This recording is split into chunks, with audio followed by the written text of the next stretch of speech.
Hello and welcome you all in our third lecture regarding the basics of AC fundamental, right? In first lecture, we have just gone through what are the different fundamentals of AC. In second lecture, we have just gone through what are the different questions based on that. And now in third, and we can say that the final lecture for the AC fundamental is going to start. See, the title of our today's lecture is AC circuits. See, before starting the AC circuit, we should know what are the basic building circuit elements of AC circuits. बघा, AC circuit सुरू करण्याआधी आपल्याला सर्किटचे elements माहित असणं गरजेचे आहे की कुठले कुठले एलिमेंट सर्किट मध्ये इन्व्हॉल्व्ड असतात. Okay, so see there are three basic important element which are there in AC which are not at all in the DC circuit, and they are R, L, and the last one is C. Okay, बघा, R for resistance, L for inductance, and C for capacitance. Okay, आता बघा, AC circuits मध्ये या तीन circuit एलिमेंटचा सहभाग असतो. आता हे तीन सर्किट एलिमेंट आपण एकदा नीट बघून घेऊ की हे नेमकं काय आहे आणि याचे बेसिक पॅरामीटर्स किंवा याच्या बेसिक प्रॉपर्टीज नेमक्या एसी सर्किट मध्ये कशा काम करतात. Okay, see what is resistance. बघा, technically speaking these are the three different elements. बघा, एक आहे रेजिस्टर, दुसरा आहे इंडक्टर, तिसरा आहे कॅपॅसिटर. ओके, पण याच्या ज्या बेसिक प्रॉपर्टीज आहेत किंवा आपण या तिघांचंही एक गोष्ट कॉमन आहे ती कुठली की काय, त्यांची करंटला अपोज करण्याची प्रॉपर्टी. बघा, every material, every matter, even human being, okay, आपण सगळेजण करंटला अपोज करतो. बघा, चार्जरचा शॉक तुम्हाला लागत नाही, परंतु एसी सप्लाय जर प्लग मध्ये आपला चुकीने हात लागला त्याला शॉक आपल्याला लागतो. व्हॉट डज इट मीन की त्याचा करंट जास्त असतो, बॉडीचा रेजिस्टन्स कमी आहे आणि म्हणून तो करंट आत येतोय आणि तो फील होतोय ऍज अ शॉक. लाईक तो मग बघा, मोबाईल मध्ये आपल्याला करंट का लागत नाही, बिकॉज बॉडीचा रेजिस्टन्स जास्त आहे आणि करंटचं जे रेटिंग आहे ते कमी आहे आणि म्हणून तो शॉक फील होत नाही. But if anybody ask you technically की is there any flow of current, definitely there is a flow of current but of smaller value. Okay, तर तो कमी व्हॅल्यूचा असल्यामुळे तो तुम्हाला सेन्स होत नाही. जाऊ पुढे आपण या तिघांचीही करंटला अपोज करण्याची जी प्रॉपर्टी आहे ती सेम आहे. तिघांच्याही करंटला अपोज करण्याच्या प्रॉपर्टीला जे मेजर करतात त्याचं युनिट ओहम्सच आहे आणि ती प्रॉपर्टी रेजिस्टन्सला रिलेटेड आहे. आपण त्याला घेऊन आतमध्ये जाऊ. बघा, एक एक पॅरामीटर आपण कव्हर करू. बघा, सगळ्यात पहिले what do you mean by resistance. बघा, resistor is a all these three are the passive electrical components. Okay, म्हणजे हे ऍक्टिव्ह इलेक्ट्रिकल कंपोनेंट्स नाही. याला स्वतःचं वर्किंग असं ऍक्सेस नाही. जोपर्यंत तुम्ही व्होल्टेज अप्लाय करत नाही तोपर्यंत यामध्ये प्रॉपर्टीज आपल्याला डिफाईन होणार नाही. आता बघा, रेजिस्टर जो तुम्हाला फॅमिलियर कंपोनेंट आहे, आपण डीसी सर्किट मध्ये सुद्धा रेजिस्टर बघितला होता आणि डीसी सर्किट मध्ये सुद्धा आपण रेजिस्टन्सच्या व्हॅल्यू एस्टिमेट केल्या होत्या. पण डीसी सर्किट मध्ये इंडक्टर आणि कॅपॅसिटर का घेत नाही याचा प्रश्न डोक्यात ठेवा. थोड्याच वेळात आपल्याला उत्तर देईल. ओके, आपण जाऊ त्याकडे. बघा, resistance is nothing but the property of we can say that electrical circuit to oppose the flow of current and we can say it is nothing but R is equals to V upon I, और जर आपण गेलो तर rho L by A, right. Rho resistivity, L length, A area, right. So resistance जर calculate करायचा आहे, resistance जर fabricate करायचा आहे तर हा फॉर्म्युला आणि रेजिस्टन्स जर सर्किट मधून कॅल्क्युलेट करायचा आहे तर हा formula. Okay, now what is inductor. Inductor is the coil. Inductor is the we can say that a choke, जो काय करतो की जेव्हा केव्हा आपण याला एक एसी व्होल्टेज अप्लाय करतो त्यामध्ये करंट फ्लो होतो आणि तो करंट फ्लो झाल्यानंतर it has property to induced. बघा, आपण इथे एक एसी व्होल्टेज जर अप्लाय केलं तर काय होते, जेव्हा करंट फ्लो होतो आय सर्किट मध्ये तेव्हा करंटच्या भोवती या पर्टिक्युलर कॉइलच्या अक्रॉस मध्ये काय तयार होतंय. बघा, this is nothing but magnetic line of forces. म्हणजे काय, it induces EMF when flux change आणि म्हणून इट इंड्युसेस म्हणजे it produces magnetic field and therefore we can call it as it induced magnetic field and if magnetic field changes it self generate the electric field back and therefore we can call it as inductor. आणि आपण या इंडक्टरच्या oppose करण्याला किंवा आपण त्याला म्हणू शकतो या करंट व्होल्टेज अप्लाय केल्यानंतर जो काही करंट आपला फ्लो होतो त्या करंटला अपोज करण्याच्या प्रॉपर्टीला म्हणतोय XL. And what is XL stand for reactive inductive reactance. काय म्हणतात, inductive reactance. The property which opposes the flow of current of inductor और in case of inductor we can call it as inductive reactance. पुढे जाऊ. बघा, जर आपण इथे विचार केला की इथे आपण एसी व्होल्टेज अप्लाय केलं आणि त्याच्यात जर एक करंट फ्लो होत असेल तर तो करंट कॅपॅसिटिव्ह सर्किट मध्ये the property of capacitor to oppose the flow of current is denoted by XC and that XC formula is 1/2 pi FC.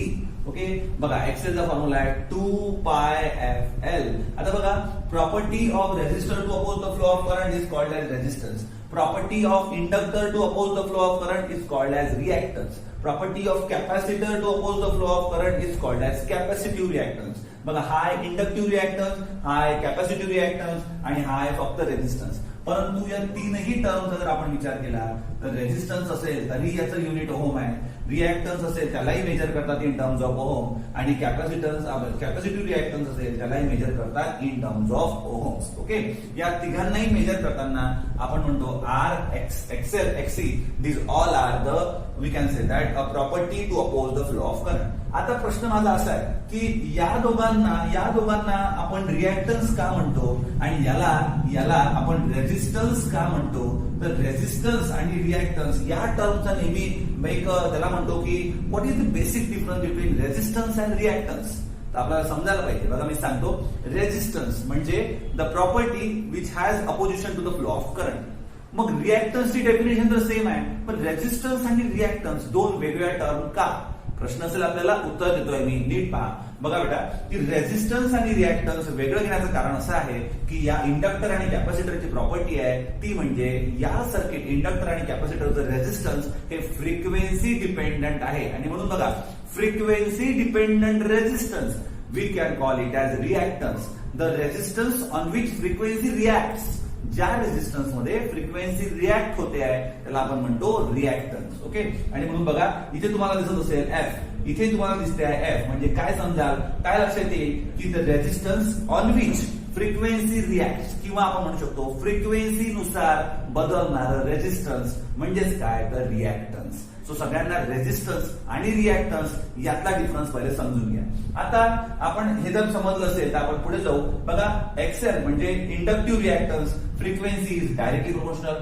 XC we can say that capacitive reactance frequency is inversely proportional. म्हणजे capacitor मध्ये जर frequency वाढली तर resistance कमी होणार आहे आणि जर इंडक्टर मध्ये जर फ्रिक्वेन्सी वाढली तर रिएक्टन्स हा डायरेक्टली वाढणार आहे, डायरेक्टली प्रोपोर्शनल आहे. ओके, सो रेझिस्टन्स आणि रिएक्टन्स यातला बेसिक डिफरन्स आहे की बघा एसी सर्किट मध्ये आपल्याला माहिती आहे की एसी कंपोनंटला स्वतःची काय असते इंडिव्हिज्युअल फ्रिक्वेन्सी आणि जर स्वतः एसी कंपोनंटला फ्रिक्वेन्सी असते म्हणजेच काय तर एसी सर्किटचं रेझिस्टन्स हे फ्रिक्वेन्सीवर डिपेंड असतं. पण जर नीट विचार केला तर स्वतः बघा ओहम किंवा आपण त्याला म्हणतो रेझिस्टन्स चेक करा. रेझिस्टन्स जो आहे त्या रेझिस्टन्स हे अजिबात फ्रिक्वेन्सीवर डिपेंड नाही आणि म्हणून बघा डीसी सर्किट मध्ये जेव्हा आपण जातो तेव्हा आपल्याला फ्रिक्वेन्सी कंपोनंटच नसतात आणि म्हणून फ्रिक्वेन्सी कंपोनंट नाही म्हणजे इथे जर तुम्ही ते 0 पुट केला या आणि या फॉर्म्युल्यामध्ये म्हणजे मी तुम्हाला प्रश्न विचारला होता की डीसी सर्किट मध्ये इंडक्टर आणि कॅपॅसिटरला का प्रायमरी कंपोनंट म्हणून आपण कन्सिडर करत नाही. उत्तर आहे बघा डीसीची फ्रिक्वेन्सी काय असते, डीसी सिग्नलला फ्रिक्वेन्सी असते का नाही. F is equal to 0. Put the value of frequency in this equation. काय लक्षात येईल तुमच्या इथे जर 0 पुट केला XL is equal to 0, X C is equal to 0. X L is equal to जर 0 झाला, एक्सएल इज इक्वल टू 0 होणे म्हणजे काय we can say that there is no opposition at all, right. So we can call it as short circuit case. आणि जर एक्सी is equal to विचार केला तर 1/0 is nothing but called as infinity. आपण याला म्हणणार open circuit very high opposition म्हणजेच काय की short circuit and open circuit, these both are the impractical cases and therefore we can say that in DC circuit we don't prefer the inductor and capacitor load, or we can say that we don't prefer or we don't primarily take the inductor and capacitor as a circuit element in case of DC. But if in case of AC तिथे frequency असते आणि frequency असते म्हणजे फ्रिक्वेन्सीवर dependent component येणार आणि फ्रिक्वेन्सीवर dependent component येणार म्हणजेच काय तर आपल्याला फ्रिक्वेन्सीवर इंडिपेंडंट कंपोनंट आणि फ्रिक्वेन्सीवर डिपेंडंट कंपोनंट याचा रिझल्टंट अभ्यास करणं गरजेचं आहे. म्हणजेच काय बघा जर सर्किट मध्ये नुसतं रेझिस्टन्स असेल तर आपण त्याला म्हणणार Z we can say that circuit is purely resistive.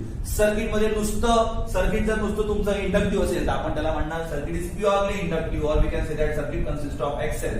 आणि जर सर्किट मध्ये नुसतं कॅपॅसिटर असेल तर we can call it as circuit is nothing but a capacitive and it has capacitive reactance. पण माझा प्रश्न असा आहे की जर सर्किट मिक्स टाईपचं असेल म्हणजेच काय जसं एक सिंपल एक्झाम्पल फॅनचं घेतलं, फॅन मध्ये कॉईल पण आहे बाहेरून एक कंडेन्सर पण आहे आणि कॉपर वायरचा स्वतःचा रेझिस्टन्स पण आहे. म्हणजे जर मिक्स टाईपचे लोड आले तर त्या केसमध्ये आपल्याला रेझिस्टन्स आणि रिएक्टन्सची ऍडिशन करावी लागेल. And then what we get when we are added resistance and reactance, frequency independent आणि फ्रिक्वेन्सी डिपेंडंट दोन्ही कंपोनंटची ऍडिशन होते. म्हणजे overall resistance of the circuit is nothing but called as impedance. काय म्हणतात? Impedance. Overall resistance of the circuit म्हणजेच काय बघा, Z is nothing but equals to Z is equal to R plus JX. Now what is this J or what is this I? I stands for imaginary term. Okay? बघा, एक असते fix concrete term ज्याला आपण म्हणतो resistance, जी real value आहे, जी एक पक्की value आहे, जी फ्रिक्वेन्सीवर डिपेंड नाही, म्हणजे फ्रिक्वेन्सी व्हॅल्यू झाल्याने त्यामध्ये चेंजेस होणार नाही आणि म्हणून त्याला आपण म्हटलं real value or real term. आणि एक असतो इमॅजिनरी पार्ट और एक इमॅजिनरी टर्म आहे, that is nothing but reactance, जी फ्रिक्वेन्सी डिपेंडंट आहे, जी फ्रिक्वेन्सीनुसार व्हॅरी होणार आहे, जी फिक्स राहणार नाही आणि म्हणून आपण त्याला दाखवतो एक imaginary term, that is X. So X is what? X is the reactance. आणि रिएक्टन्स आणि रेझिस्टन्स आणि इम्पिडन्स काय फरक आहे सगळ्यांना कळला? बघा, रेझिस्टन्स म्हणजे रेझिस्टरचा रेझिस्टर कंपोनंटचं असलेलं अपोजिशन म्हणजे रेझिस्टन्स. इंडक्टर आणि कॅपॅसिटरचं रेझिस्टन्स म्हणजे रिएक्टन्स. का बरं? कारण इंडक्टर आणि कॅपॅसिटरला जे काही रेझिस्टन्स आहे ते फ्रिक्वेन्सीवर डिपेंड असलेलं रेझिस्टन्स आहे, जे फ्रिक्वेन्सीनुसार चेंज होतं आणि म्हणून त्याला म्हणतो आपण रिएक्ट. फ्रिक्वेन्सी ज्या रेझिस्टन्सवर रिएक्ट होते, we can call it as a reactance. आणि पुढे जाऊ, the last one is impedance. What is that? Impedance is nothing but a combination of resistance and reactance together. म्हणजे जर एका मोठ्या घरातला पार्ट विचारलं तर एक सरनेम वाली फॅमिली, और we can say that a mass part, और we can say that overall resistance और total resistance is nothing but called as impedance Z. Again impedance Z. तसं म्हणतो ना आपण A to Z कव्हर होते, right? So तसा विचार करायचा की A to Z resistance as well as reactance combined together impedance. So impedance again unit is ohm only.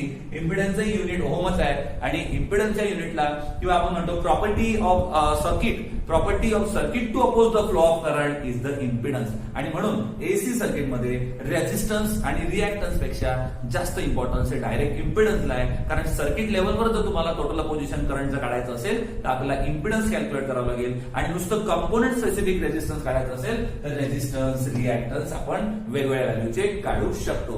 So there are three basic elements of the AC circuits. They are resistance, inductor and capacitor. एक second, the unit of inductor, keep in mind, unit of inductor L is what? Unit of inductor L is the, we can say that Henry is the unit of inductor and capacitor is measured in terms of farad. Okay? आणि resistor चं unit सगळ्यांना माहिती आहे, resistor is measured in terms of ohm, ohms. Okay? So this is nothing but we can say that three circuit components. So now see, आतापर्यंत आपण बघितलं की आपल्याला काय काय त्याच्यामध्ये एसी सर्किट मध्ये नेमके आपले कुठले कुठले सर्किट एलिमेंट येतात. आता आपण बघतोय ते काय तर बघा, एसी सर्किट मध्ये जे 3 कंपोनंट आपण पाहिले, जर आपण त्याला एक्झॅक्टली व्होल्टेज अप्लाय केलं तर त्यामध्ये काय नेमकं त्याला आपण म्हणतो की what are the relation between voltage and current. माझा प्रश्न आहे तुम्हाला, बघा एक सिंपल प्रश्न विचारतो आणि नंतर सर्किटला स्टार्ट करू. बघा, जर असं एक प्लग असेल आणि या प्लग मध्ये मी जर प्लग इन केलं, सॉकेट आपण जे लोड आहे ते लोड कनेक्ट केलं आणि मी बटन ऑन केलं. बटन ऑन केल्यानंतर सगळ्यात पहिले व्होल्टेज बाहेर येईल की करंट बाहेर येईल की पॉवर बाहेर येईल की एनर्जी बाहेर येईल की हे काहीच होणार नाही. काय होईल हे आपण सांगू शकतो का? उत्तर आहे अजिबात नाही. आन्सर आहे डिपेंड्स. का? बिकॉज बघा, सगळ्यांना कळलं पाहिजे काय डिपेंड्स. बिकॉज आपण याला कोणत्या टाईपचं लोड लावतो त्यावर डिपेंड आहे की नेमकं व्होल्टेज पहिले येणार की करंट पहिले येणार की एनर्जी म्हणजेच आपण त्याला म्हणतो पॉवर पहिले येणार. यांच्यामध्ये मागे पुढे काय रिलेशन होणार, ते सोबत येणार की ते वेगवेगळे येणार, ते सगळं डिपेंड करतं की आपण कोणत्या टाईपचं लोड इथे कनेक्ट करतोय. सो कोणत्या टाईपचं लोड जर आपण कनेक्ट करणं आपल्याला जर माहित असेल, कोणत्या टाईपचे लोड असतील त्या लोडवर डिपेंड आहे की व्होल्टेज आणि करंट मध्ये कुठले रिलेशन आहे. म्हणजे व्होल्टेज समोर येतो की करंट समोर येतो की व्होल्टेज आणि करंट सोबत बाहेर येतात की काय होतं. Okay, so to understand that we are having the different types of load inside AC circuit. So what are the different loads of AC circuit हा जर प्रश्न असेल तर there are 2 types of load as usual. एक आहे pure आणि दुसरा आहे मिक्स टाइप लोड. ओके, आता प्युअर म्हटलं तर बघा pure load are of 3 types RLC. आता रेझिस्टिव्ह लोड म्हणजे नेमकं काय? रेझिस्टिव्ह लोड म्हणजे लाईट बल्ब, त्याच्यामध्ये जेवढी पॉवर आपण अप्लाय करतो रेझिस्टन्सच्या वायरच्या रेझिस्टन्सच्या नुसार एक पर्टिक्युलर रेझिस्टन्सला अपोज करतो करंटला आणि based on that there is a flow of current, right? So resistive load is the load that over which we can say that total power is consume. जेवढी अप्लाय केली तेवढी कंझ्युम झाली, विषय संपला. Okay, no power loss. पुढे जाऊ, inductive load. Inductive load म्हणजे काय? इंडक्टिव्ह लोड म्हणजे जिथे जिथे कॉईल आली, म्हणजे मिक्सर आहे, तुमचा फॅन आहे, त्याच्यानंतर वॉटर बोरवेलची मशीन आहे, सो जे जे फिरणारा लोड आहे ना, रोटेटिंग लोड. एक लक्षात घ्या की इलेक्ट्रिकल मध्ये there is not a concept where there is a we can say that motion. Motion is possible only when there is a magnetic action going on. आणि मॅग्नेटिक ऍक्शन पाहिजे असेल तर आपल्याला इंडक्टर शिवाय पर्याय नाही, कारण नावच समजतं इंडक्टर, इट इंड्युसेस EMF अक्रॉस और based on the magnetic field it acquire. So magnetic field जेव्हा बघा एक लक्षात घ्या की static electron creates electric field, म्हणजे जेव्हा इलेक्ट्रॉन एका ठिकाणी असतो तेव्हा एक इलेक्ट्रिक फील्ड डेव्हलप होते आणि motional electron creates a magnetic field across it. म्हणजे इलेक्ट्रॉन एकदा का धावायला लागला, मग तो कंडक्टर असो किंवा आपण त्याला म्हणतो कॉईल असो किंवा तो चोक असो, तर तिथे मॅग्नेटिक फील्ड डेव्हलप होते. ओके, आणि कॅपॅसिटर लास्ट म्हणजे काय? ज्या ज्या लोड्स मध्ये आपण बॅटरी बघतो that all are capacitive load. एक तर कंडेन्सर लागले असतील किंवा सरळ सरळ आपण म्हणू शकतो battery based load is nothing but the capacitive load. Okay, so capacity to charge that is nothing but the capacitor. आता इंडक्टर आणि कॅपॅसिटरच्या जर प्रॉपर्टीज आपल्याला कळल्या असतील तर मिक्स टाईप लोड म्हणजे काय? तर बघा ना, कधी कधी काय होतं की अकॉर्डिंग टू अप्लिकेशन आपल्याला RL म्हणजे या 3 कंपोनंटला ऍड करण्याचं कधी काम करू शकतं, तर RL or we can say that RC or कधी कधी RLC, तीनही एका वेळी. आता बघा हे RC, RL, RLC त्या तीनही लोडचे combination in we can say that either in series or in parallel. तर असे जर आपण विचार केले तर how much there are we can say that different types of load. 3 pure, 3 hybrid मध्ये सिरीज आणि 3 हायब्रिड मध्ये पॅरलल. सो असे 9 डिफरंट लोड आणि त्याचं सर्किट अनालिसिस आपल्याला आता बघायचं आहे. Okay, so we are start with the pure resistive load. म्हणजे पहिले आपण प्युअर लोडला सुरुवात करू, त्यातलं पहिले प्युअर रेझिस्टिव्ह घेऊ, मग प्युअर इंडक्टिव्ह घेऊ आणि मग प्युअर कॅपॅसिटिव्ह घेऊ. Okay, so we start with the first type of load. आता बघा पहिलं जे लोड आहे ते आपण आता स्टार्ट करू pure resistive load. What happens pure resistive load मध्ये? त्याआधी प्युअर रेझिस्टिव्ह लोड घेण्याआधी मी तुम्हाला इम्पिडन्सचे 2 फॉर्म्युले सांगायचे राहिले आहे, ते म्हणजे सांगून देतो. बघा इम्पिडन्स आपण जे आता कॅल्क्युलेट केलं होतं, impedance is nothing but the total opposition of circuit. Total opposition of we can say that total resistance of the circuit denoted by R, denoted by Z and measured in terms of ohms. आता बघा Z चा जो formula आहे, Z is defined in terms of, Z is measured in terms of ohm and Z is represented by 2 forms. पहिला form आहे polar form and the second one is rectangle form. Okay, so polar and rectangle, these are the 2 representation of impedance. What is that? See, pole. आता बघा मी तुम्हाला सांगतो Z is equal to. आता बघायचं काय होतं ना, अँगल जसं दिसतं तसं नसतं या कॉन्सेप्ट नुसार Z is equal to, आपण जर पोल लिहितोय त्याला लिहायचं mod of Z at an angle of theta in terms of degree. आणि रेक्टँगल मध्ये लिहितोय मी R plus JX. आता बघा मी तुम्हाला सांगतो असं मी काय म्हटलं, जसं दिसतं तसं नसतं. बघा इथे दिसतं अँगल, इथे वर्ड दिसतो अँगल, पण बघा इथे अँगल नाही आहे, इथे पोल सारखं दिसतंय स्ट्रक्चर, राईट? आणि बघा इथे दिसतोय अँगल तुम्हाला, पण हा आहे काय पोलर. बघा पोल जातो इकडे आणि अँगल येतो इकडे, म्हणून म्हटलं तसं दिसतं तसं नसतं. बघा हा दिसतोय पोल आणि हा दिसतोय अँगल. दिसतो पोल पण आहे रेक्टँगल, दिसतो अँगल बट आहे polar. Okay, keep in mind. So Z at an angle of theta, this is nothing but the polar form. आणि जर Z is equal to R plus JX घेतलं तर याला आपण म्हणतो रेक्टँगल फॉर्म. आता कधी कधी असं होतं की आपल्याला पोलर दिलं असेल आणि आपल्याला रेक्टँगल कन्वर्ट करायचं आहे, किंवा आपल्याला रेक्टँगल दिलं असेल आणि पोलर कन्वर्ट करायचं आहे. Is it possible? Yes it is. How? Well going to tell you. See कसं होईल बघा, आपल्याला मॉड ऑफ Z काढायचं आहे. जर आपल्याकडे रेक्टँगल गिवन आहे आणि आपल्याला पोलर काढायचे असतील तर कसं करायचं कन्व्हर्जन? बघा मॉड ऑफ Z चा फॉर्म्युला आहे, mod of Z is equal to very simple R. Mod of Z चा फॉर्म्युला येतो अंडर रूट ऑफ, याचा फॉर्म्युला येतो बघा, मॉड ऑफ Z चा फॉर्म्युला आहे under root of R² plus X². Okay, this is the magnitude. आणि now the theta angle is nothing but tan inverse of X by R. tan inverse of x by r. So this is nothing but the if we had the rectangle value with us and if we need to convert it into polar. म्हणजे सरळ सरळ हे दोन फॉर्म्युले झाले polar to rectangle rectangle to polar conversion. Okay. So जर तुम्हाला दिलेल्या व्हॅल्यू हे रेक्टँगलच्या असतील आणि आपल्याला जर त्याला पोलर कन्वर्ट करायचं आहे तर कसं करायचं तर असं करायचं. ओके. पुढे जाऊ. आता बघा जर आपल्याला दिलेली व्हॅल्यू पोलर आहे आणि मला पाहिजे आहे रेक्टँगल मध्ये म्हणजेच काय if I want value of R तर जर मला दिलाय mod of Z at an angle of theta तर आपण म्हटलं पाहिजे Z cos theta is nothing but the value of R आणि एक्स ची व्हॅल्यू जर काढायची असेल तर mod of Z at an we can say that sine theta म्हणजे झेड कॉस थीटा आणि Z sine theta is nothing but the value of we can say that polar to rectangle conversion. म्हणजे हा जो विषय आहे हा आहे polar to rectangle कन्व्हर्शनचा. आता प्रश्न असला पाहिजे आपल्या सगळ्यांना की नेमकं पोलर आणि रेक्टँगल हे दोन रिप्रेझेंटेशन आहे. जर मला दोन क्वांटिटीचा दोन इम्पिडन्सचा मला ऍडिशन करायचं असेल तर मला कोणता फॉर्मॅट घ्यावा लागेल किंवा सबट्रॅक्शन करायचं असेल तर कोणता फॉर्मॅट घ्यावा लागेल. तर लक्षात ठेवा की ऍडिशन आणि सबट्रॅक्शनसाठी आपण जो फॉर्मॅट प्रिफर करतो तो करतो rectangle. If I want to do addition and subtraction so addition and subtraction is nothing but we can say that addition आणि सबट्रॅक्शन साठी आपल्याला rectangle form is preferable and multiplication and division साठी polar one is preferable. Okay. जाऊ पुढे. बघा एक simple example घेतो बघू आपल्याला किती लोकांना ही गोष्ट समजली आहे. दोन क्वांटिटी घेतो एका क्वांटिटीला घेतो आपण 7 + 9j. if I say v1 is equal to 7 + 9j or I no issue and v2 is equal to जर आपण घेतलं if you are taking the value of v2 as 3 - 5j कुठलाही घेऊ शकतो काहीचा विषय नाही आहे 3 - 5j and if we want to calculate the value of v1 + v2 and v1 - v2 जर मला v1 + v2 काढायचा आहे आणि v1 - v2 काढायचा आहे तर कसं होईल बघा. काय करायचं रिअल आणि इमॅजिनरी टर्मचं सेपरेटच काम होतं. v1 + v2 पहिले इक्वेशन लिहून घ्या 7 + 9j प्लस काय दुसरा फॉर्म्युला 3 - 5j.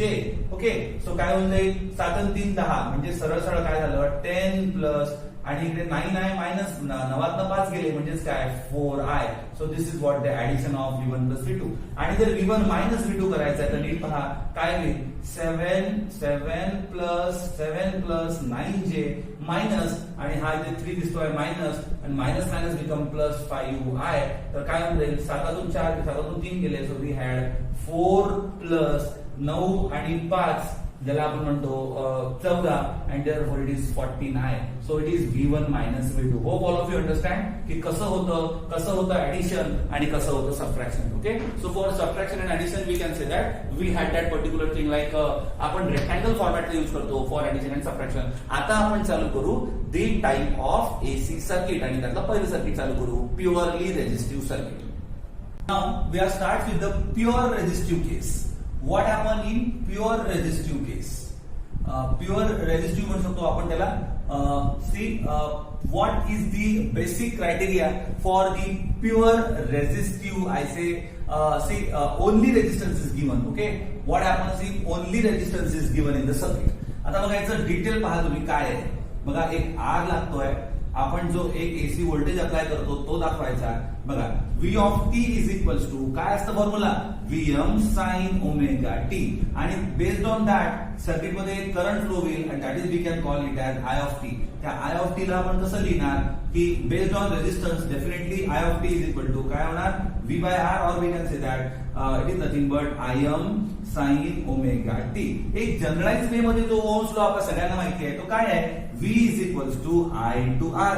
मग इथे मी V of t into I of t करतो. जर रेजिस्टन्सची व्हॅल्यू कॉन्स्टंट असेल आय रिपीट जर रेजिस्टन्सची व्हॅल्यू कॉन्स्टंट असेल तर सरळ काय झालं सांगा V of t is equal to I of t. What does it mean म्हणजेच काय की व्होल्टेज जर आपण जो प्रश्न विचारला होता मगाशी की प्लग इन केल्यानंतर पहिले बाहेर काय येतं जर ते लोड रेझिस्टिव्ह असेल तर काय येणार दोघे जण सारख्या वेळेत येणार. म्हणजेच कसं बघा, याला जर तुम्ही सॉल्व्ह केलं तर वी कॅन से दॅट की साइन ओमेगा टी दोन्ही साईडने जर कॅन्सल केलं तर आपण सांगू शकतो की व्होल्टेज आणि करंट मध्ये अजिबात गॅप नाही किंवा ते मागे पुढे होणार नाही, ते लीड लॅग नाही. म्हणजे जर फेजर रिलेशन बद्दल जर आपण बोलत असू तर त्या दोघांच्या मधातला अँगल हा 0 डिग्रीचा असेल. Now what is the phasor relation? Phasor म्हणजेच काय की voltage, the angular difference between voltage and current is called as phase angle. Okay, so तो व्होल्टेज आणि करंट दिसते आपल्याला V of T is equal to I of T. म्हणजेच काय की जेवढा व्होल्टेज आहे तेवढाच करंट आहे, किंवा आपण त्याला म्हणतो अँप्लिट्यूड नाही,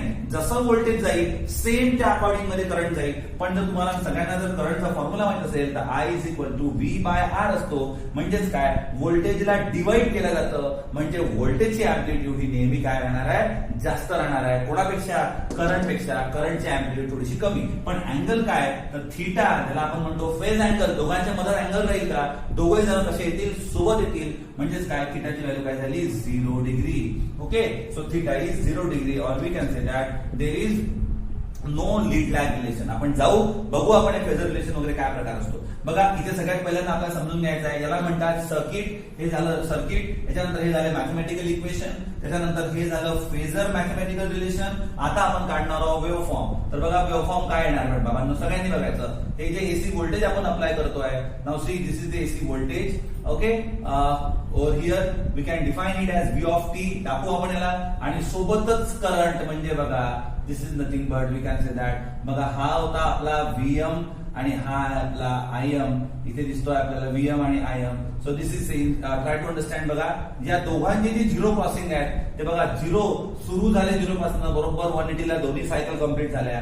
परत निगेटिव्ह सायकल सोबत सुरू झाली आणि डबल निगेटिव्ह सायकल एकाच एंडला खतम झाली. म्हणजे काय व्होल्टेज आणि करंट मध्ये अजिबात अँग्युलर डिफरन्स नाही. दोघे जण कसे जातात आहे? In phase. काय म्हणतात त्याला? In phase.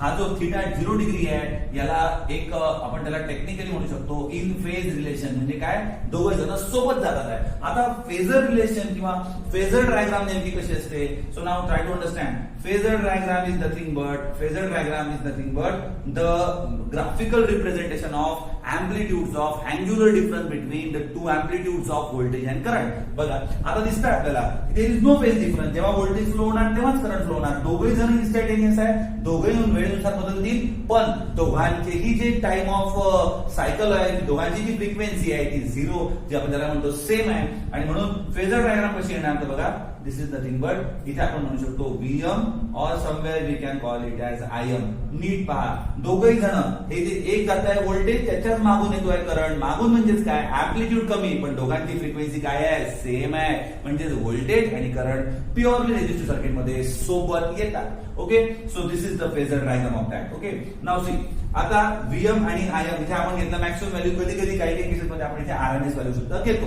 तर या पर्टिक्युलर सिग्नलची लेंथ डिसाइड करते की कोण मोठा आहे. बघा VM मोठा होता म्हणून मी VM पहिले दाखवला आणि मागून IM एक दाखवतोय. अँप्लिट्यूडचा फरक आहे, फ्रिक्वेन्सीचा नाही. Angular frequency between the two components voltage and current is 0 degree. Keep in mind. आता मला सांगा या सर्किट मधलं इम्पिडन्स काय होणार? Z is equal to formula आहे R प्लस JX. पण as there is no reactive component present inside the circuit, सर्किटमध्ये फक्त रेजिस्टन्स आहे म्हणजे there is no reactive component. म्हणजेच काय झालं? Z is equal to R.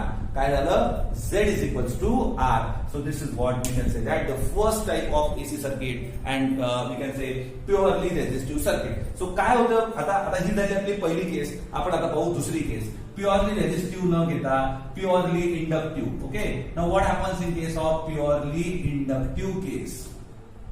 म्हणजे ज्यामध्ये there is only R is given. फक्त L दिला असेल सर्किटमध्ये R नसून. बघा सर्किटमध्ये तुम्हाला R नसून काय केलेलं आहे? आता सर्किटमध्ये इंडक्टर कनेक्ट केलेला आहे. आपण म्हणू शकतो तिथे एक इंडक्टर एक कॉइल कनेक्ट झालेली आहे. आता बघा सर्किटमध्ये काय काय चेंजेस आपण म्हणू शकतो, रिलेशन मध्ये काय काय चेंजेस येतील ते आपण एकदा परत बघू नीट. बघा सगळ्यांनी बघा काय होईल बेटा की circuit consist of only inductor. Now when circuit consists of only inductor what happens? बघा आता जेव्हा AC व्होल्टेज आपण अप्लाय करतो करंट फ्लो होतो. आता करंट फ्लो व्हायला सुरुवात झाली आणि कॉइल मध्ये काय झाला? करंट जातो. तुम्हाला माहिती आहे व्हेनेवर कॉइल मध्ये जेव्हा करंट फिरतो तेव्हा त्याच्या अक्रॉस मध्ये काय तयार होते बेटा? Magnetic field. आता ही जी मॅग्नेटिक फील्ड आहे एक सेकंड थोडा विचार करायचा आणि आन्सर द्यायचं. व्होल्टेज एसी, त्यामुळे करंट कोणता फ्लो झाला? एसी. मग एसी करंटमुळे फ्लो झालेली किंवा एसी करंटमुळे डेव्हलप झालेली मॅग्नेटिक फील्ड म्हणजेच मॅग्नेटिक फ्लक्स फाय हा कसा असेल? Alternating flux. समजते का सगळ्यांना? सो बघा, alternating voltage produces alternating current produces alternating flux. आणि इथे फॅराडाईज लॉ जागा होतो. What is Faraday's law? Faraday's said that in 1835 Michael Faraday's first law काय सांगतो? Whenever flux linking with the conductor changes. आता तुम्ही म्हणाल सर फ्लक्स कसा काय चेंज झाला? सर्किट तर कॉन्स्टंट आहे. फ्लक्स चेंज ऑटोमॅटिक झाला बिकॉज फ्लक्स काय होता? अल्टरनेटिंग. म्हणजेच काय?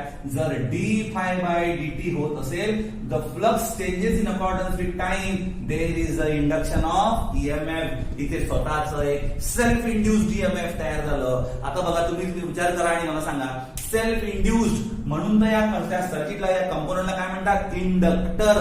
स्वतः तयार करणारा. कळलं काय? स्वतः एक ईएमएफ, स्वतः एक इलेक्ट्रिक एनर्जी, स्वतः एक इलेक्ट्रिक वेव्ह, स्वतः एक इलेक्ट्रिक सिग्नल डेव्हलप करतो. आणि म्हणून आपण त्याला म्हणतो it is nothing but the inductor. It has property to induced EMF. Clear? It has a property to induce EMF, which is nothing but E is equal to d phi by dt. आता बघा, alternating voltage apply केल्यामुळे alternating current flow झाला. Alternating करंटमुळे इथे alternating magnetic field तयार झाली. आता alternating magnetic field जर तयार झाली असेल तर वी कॅन से दॅट की याच्यामुळे जे काही आपण म्हणतो, या अल्टरनेटिव्ह मॅग्नेटिक फील्ड मुळे जो काही करंट फ्लो होणार तो एक्झॅक्ट काय आहे? याच्या अपोजिट डिरेक्शन मध्ये. आता मी काय म्हणतोय? This is nothing but induced current. आणि हा झाला सप्लाय करंट. बघा, सप्लाय करंट आणि इंड्यूस करंटच्या डायरेक्शन दोघं एकमेकांना ओव्हरलॅप होतात आहे. म्हणजेच काय की सप्लाय करंटला इंड्यूस करंट हा अपोज करणार आणि म्हणून आपला करंट काय होणार? I of t is equal to Im sin omega t minus pi by 2, or we can say that this pi by 2 is term is nothing but called as theta in terms of degree. Understood everyone? बघा, purely inductive circuit असेल तर हा theta minus pi by 2 और we can say that minus 90 degree असतो. But the circuit is of mix type, तर या थीटाची value maybe it get changed. Okay, so current get lag. Hope all of you understand why current get lag, because of self-induced EMF and the current flows due to self-induced EMF get opposed. तो current supply करंटला oppose करतो आणि current lag होतो. आता बघा, इथे आपल्याला दिसते आहे मायनस पाय बाय 2. थीटाची व्हॅल्यू किती आली?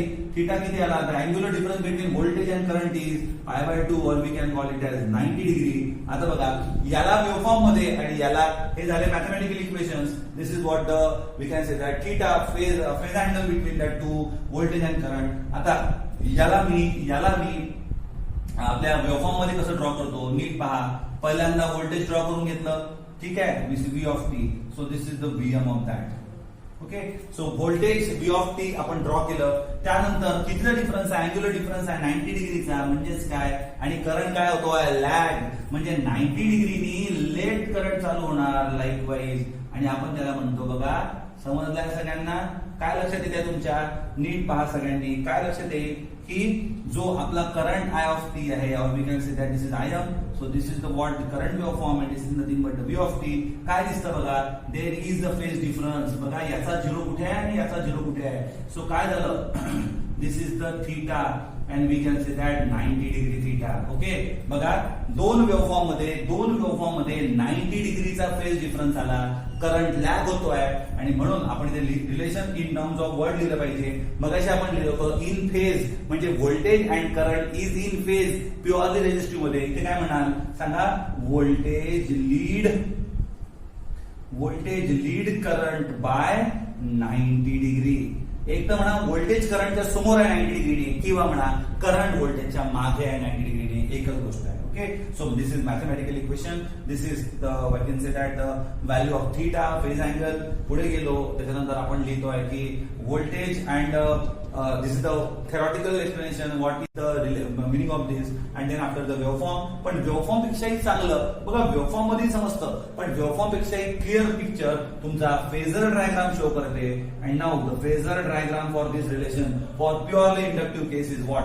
बघा, जे आपलं इथे Vm असतं, करंट काय झाला? 90 डिग्रीने करंट लॅग झाला म्हणून खाली घेतोय. नीट पहा, this is what Im and this is the theta, we can say that 90 degree. So this is the phasor diagram for what? Purely inductive case. Okay, आता इम्पिडन्स काय होणार सांगा. सर्किट काय आहे? प्युअरली रेझिस्टिव्ह नाही आहे, R प्लस jx असतं. आता इथे x म्हणजेच काय? इंडक्टिव्ह रिएक्टन्स आहे, म्हणजे फक्त XL येणार. आता सर्किट मध्ये रेझिस्टन्स आहे का? नाही, म्हणजेच पहिला कंपोनंट, पहिला पार्ट 0 झाला, म्हणजे Z इज इक्वल टू काय झालं? Z is equal to only XL. Circuit is because circuit is purely inductive. So या सर्किट मध्ये या केस मधली सगळ्यात इम्पॉर्टंट लाईन कोणती आहे की इथे काय होतं? बाकी सगळं विसरलं तरी चालाल, पण ही लाईन विसरू नका. काय? इंडक्टिव्ह मध्ये करंट काय होतो? Lag. I for inductor, I for current. जिथे करंट लॅग होतो तो इंडक्टर. आता बघू आपण third case, that is what happens in case of purely capacitive circuit. Purely capacitive circuit मध्ये काय होतं पाहू आपण. बघा सगळ्यांनी काय झालं, आपण बघा लोड चेंज करतोय. लोड चेंज केल्याबरोबर काय होईल नीट पाहायचं सगळ्यांनी. आता circuit is what happens when circuit is purely capacitive. When circuit is purely capacitive, what happens? Now try to understand. Circuit consists of only C. Circuit consists of only C. C for capacitor. Now see what happens. बघा सगळ्यांनी पाहायचं. When circuit consists of only C, what happens? Now try to understand. बघा circuit मध्ये आपल्याला सगळ्यांना सांगतो की inductive circuit मध्ये आपला जो करंट आहे तो लॅग झाला होता, आणि करंट लॅग झाला होता म्हणून आपण पुढच्या ह्या सगळ्या गोष्टी ड्रॉ केल्या होत्या. आता what happens in case of purely capacitive circuit. Purely capacitive circuit मध्ये काय होतं तेही आपण जाणून घेऊया या सर्किटच्या रूपात. बघा आता काय होईल की जेव्हा अल्टरनेटिंग व्होल्टेज आपण अप्लाय करतो, मी तुम्हाला परत सांगतो, नेहमी सांगतो की अल्टरनेटिंग व्होल्टेज म्हणजेच काय? Bidirectional current. म्हणजे अल्टरनेटिंग व्होल्टेज जर पॉझिटिव्ह हाफ सायकल मध्ये असेल, this is positive half and this is negative half. Positive half मध्ये जर करंट क्लॉकवाईज फ्लो झाला असेल, त्याच्या एक्झॅक्ट अपोजिट म्हणजेच anti clockwise, we can say that anti clockwise current flow होणार निगेटिव्ह हाफ मध्ये. म्हणजे बघा पॉझिटिव्ह हाफ सायकल मध्ये जर हा प्लस आणि हा मायनस असेल, तर निगेटिव्ह हाफ मध्ये हा मायनस आणि हा प्लस होणार आहे, हे लक्षात घ्या. आता बघा बेटा सगळ्यांनी, ड्युरिंग पॉझिटिव्ह हाफ सायकल ही आयन पॉझिटिव्ह झाला म्हणजेच काय? इकडनं आपण म्हणू शकतो कॅपॅसिटरच्या या प्लेटवर कोणता चार्ज डेव्हलप होतोय?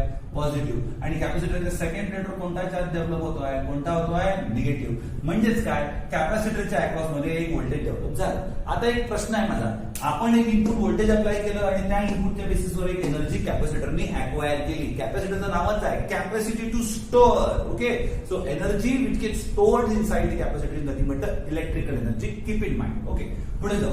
बघा आता कॅपॅसिटरचं एक स्वतःचं व्होल्टेज आपण त्याला म्हणू शकतो VC डेव्हलप झालेलं आहे. आता झालं पॉझिटिव्ह हाफ सायकल मध्ये आपला कॅपॅसिटर फुल्ली चार्ज आहे आणि या पोलॅरिटीने कॅपॅसिटर चार्ज झाला. आता ड्युरिंग निगेटिव्ह हाफ सायकल आपण जसं बोललो, निगेटिव्ह हाफ सायकल मध्ये काय होणार आहे? निगेटिव्ह हाफ सायकल मध्ये आपला करंट या साईडने गेला होता म्हणून पॉझिटिव्ह हाफ सायकल मध्ये ही प्लेट पॉझिटिव्ह झाली होती. आता निगेटिव्ह हाफ सायकल मध्ये ही प्लेट पॉझिटिव्ह म्हणजे ही साईड पॉझिटिव्ह आणि ही साईड निगेटिव्ह होणार आहे, म्हणजे करंट जाणार आहे असा. बरोबर आहे. सो हा काय होता? आपला सप्लाय करंट. सगळ्यांनी समजून घ्यायचं, this is nothing but the supply current. Then next, आता बघा हा जो सेल्फ कॅपॅसिटर आहे, जो कॅपॅसिटरने चार्ज स्टोअर केला होता, त्याची ही प्लेट पॉझिटिव्ह ही प्लेट निगेटिव्ह. म्हणजे काय? आता या पॉझिटिव्ह टू निगेटिव्ह ज्याला म्हणतो आपण कॅपॅसिटरचा डिस्चार्ज करंट, जो पॉझिटिव्ह हाफ सायकल मध्ये चार्ज झाला होता तो आता डिस्चार्ज. म्हणजे supply current plus discharge current या दोघांची ऍडिशन होते आहे आणि म्हणून करंट काय होणार? म्हणजे हा जो सप्लाय करंट आहे तो आणि डिस्चार्ज करंटचा 90 लीड, आणि म्हणून वी कॅन से दॅट की in this particular case current get lead, कारण दोन्ही करंटची काय होते आहे? Addition. and therefore we can say that I of t is equal to Im sin omega t plus pi by 2. Try to understand. इथे current काय होतोय? Lead होतोय. and therefore इथे आपण म्हणतोय प्लस. इंडक्टिव्ह केस मध्ये काय झालं होतं? लॅग, आणि म्हणून तिथे काय केलं होतं? मायनस. आता हे झाले इक्वेशन. म्हणजेच काय? तर थिटा कसं लिहाल? थिटाची व्हॅल्यू किती घ्याल? Theta is the 90 degree leading theta. Okay, so काय लिहिणार रिलेशन? मगाशी लिहिलं होतं voltage lead current by 90 degree. आता काय लिहाल? Voltage lags current. म्हणजे कोण समोर कोण मागे? करंट समोर, व्होल्टेज मागे. Voltage lags current by 90 degree. Voltage करंटला 90 डिग्रीनी मागून येतोय. आणि बघा आता आपण वेव्हफॉर्म लक्षात घेऊ. अल्टरनेटिंग व्होल्टेज आणि अल्टरनेटिंग करंट काय असेल वेव्हफॉर्म? बघा दिस इज द Vm, आणि आता काढू आपण याची 90 डिग्री लीडिंग करंटची वेव्हफॉर्म. बघा सगळ्यांना कळली पाहिजे 90 degree leading current waveform. What does it mean? बघा याचा अर्थ असा होतो दादांनो, बघा जेव्हा व्होल्टेज आपण 0 पासून सुरू करतो त्याच्या आधीच जवळजवळ 90 डिग्री आपली सिग्नल चालू होते. So this is what we can say that IM, this is the IM and that one is what we can say that VM. Okay, so हा VM दिसतोय तुम्हाला आणि हा IM. आता बघा इथे जर तुम्ही अँग्युलर डिफरन्स बघितला तर बघा इथे येतोय याचा 90 डिग्री, पहिला 0 क्रॉसिंग येतोय इथे आणि व्होल्टेज इथे, म्हणजेच काय या दोघांमध्ये जो थीटा आहे तो येतोय 90 डिग्रीचा. ओके, सो 90 डिग्रीनी लेट कोण, बघा हे होतं V आणि हा होता I, म्हणजे करंट आधी येतोय 90 डिग्री. येत आहे लक्षात तुमच्या. सो लिडिंग होता म्हणून वरून घेतला, लॅगिंग असता तर खालून घेतला असता लाईकवाईज. आता फेजर डायग्राम बघू. Phasor diagram for purely capacitive case कशी काम करते बघा. जर इथे मी VM दाखवला असेल तर करंटने काय केलं, स्वतःला लीड केलेला आहे. किती डिग्रीनी, 90 डिग्रीनी. प्युअरली कॅपॅसिटिव्ह आहे म्हणून 90 डिग्री लिडिंग करंट आहे. See what is this. Okay, so current get lead by 90 degree म्हणून फेजर डायग्राम आली. जिथे आपण इंडक्टिव्ह मध्ये करंट खाली दाखवला होता तिथे कॅपॅसिटिव्ह मध्ये करंट येतोय वर. Z is equal to R minus JXC असतं आणि म्हणून R ची व्हॅल्यू 0 आहे. So we can say that Z is equal to minus JXC. Okay, so this is the case of the particular purely capacitive case.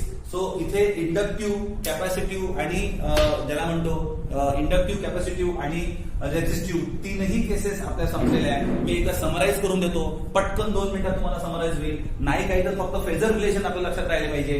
Phasor relation आपल्या लक्षात राहिले पाहिजे की नेमके फेजर रिलेशन कसे काम करतात. तर बघा काहीच नाही, 3 कंपोनंट लक्षात घ्या. रेझिस्टन्स R मध्ये voltage in phase with current I, whereas in case of inductor voltage lead current by 90 degree आणि purely capacitive case मध्ये voltage lags current by 90 degree. या ब्रॅकेटला लक्षात घ्या, या पर्टिक्युलर 3 पॅरामीटर लक्षात घ्या. आपण इथे समराईज करतोय हे 3 रिलेशन्स, बिकॉज थेरॉटिकली तुम्हाला या सगळ्या गोष्टी नाही माहित असल्या चालेल, पण हे रिलेशन्स कळलं पाहिजे आणि हे 2 फॉर्म्युला लक्षात आले पाहिजे. काहीच नाही बेटा. बघा इथे व्होल्टेज लॅग्स करंट म्हणजे करंट काय येणार 90 ने समोर. इथे व्होल्टेज लीड्स करंट म्हणजे व्होल्टेज काय येणार 90 ने समोर. आणि बघा ना इक्वेशन मध्ये जर आपण इक्वेशन फॉर्मॅट मध्ये समजून घेऊ इच्छित असू तर बघा मी तीनही इथे इक्वेशन लिहितो. व्हेरी सिंपल इक्वेशन जर that are there. What is that? See pure resistive केसचं इक्वेशन काय येणार, V इज व्होल्टेजचं equation V is equal to Vm sin omega t. तसंच आपल्या करंटचं equation I is equal to Im sin omega t. आता purely inductive केसचं बघा V is equal to V प्रत्येकाचा सारखा ठेवायचा, करंट लीड लॅग मॅनेज करायचं. Okay, so V is equal to Vm sin omega T. काय सांगितलं होतं करंट काय होतो लॅग म्हणजे काय Im sin ओमेगा टी कितीनी -90 or we can say that minus theta टाकून द्यायचं, टेन्शन नाही राहत. हे पण स्टँडर्ड मध्ये ही व्हॅल्यू 90 डिग्री और π/2 असते. कुठे प्युअर इंडक्टिव्ह केस मध्ये, मिक्स मध्ये नाही. मिक्स मध्ये व्हॅल्यू चेंज होईल विदिन द रेंज. ओके, आणि प्युअरली कॅपॅसिटिव्ह केस मध्ये बघा V same Vm sin omega T and whereas I is equal to काय येणार Im sin omega t plus 90 degree और we can say that plus theta in terms of degree. So बघा इथे theta add होतोय, परत थिटाची value जी असणार आहे ती π/2 और 90 डिग्री असणार आहे फॉर प्युअरली कॅपॅसिटिव्ह और purely inductive case. So this is all about the pure types of AC loads.